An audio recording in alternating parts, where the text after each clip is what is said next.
Lovely, welcome in a new lecture of the lecture of Coptic language. Today's lecture we are going to talk about complement pronoun. We have either the verb ending with consonant or with the verb ending with vowel.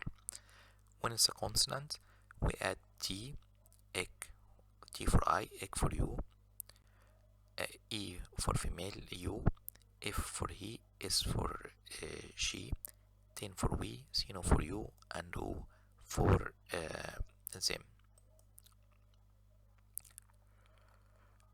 When it ends with N, M or B, we add it, ek. We don't add in for you talking when you talk female. F, S, N, O, ten, or O. When it ends O plus U tends O. And when the female ends with O or omega, we don't add anything. When it ends sometimes with a consonant, we add T. When it ends with a vowel, we add E, ek, F, S, N, Sin or ten, and Av or E2. Example: Tamoy, Tamok, Tamo, Tamof, Tamos, Tamon, Tamoten, Tamit, Sino, Tamo. Tamo, it means to inform. It means inform me, inform you female, inform him, inform her, inform us, inform you, inform you also, inform them. The verb fall means to absolve. Volt, volk, voli, wolf, vols, volten, velsino, volu. It means absolve me, absolve you female, absolve him, absolve her, absolve us, absolve you, absolve them.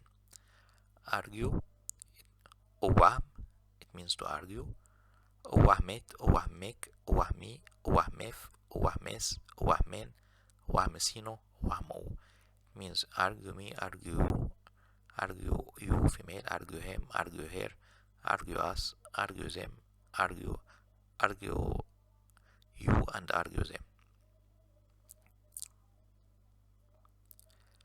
Mort means to die, comes mort, mork, morti, morph, morse, morten, morsino, moru. It means tie me, tie you, tie him, tie her, tie us, tie you, tie them. Sept, setip, it means to choose. Setipt, setipic, setipi, setipif, setipes, setipin, setip, sino, setipu. It means choose me, choose you, choose him, choose her, choose us, choose you, choose them. Today's lecture, you can find it in CC channel, and you can find it in archive.org/details CC Coptic channel, and archive.org/details Coptic educational channel. You can find also the font used in the following address: archive.org/details Coptic language. Thanks. Until seeing you next lesson.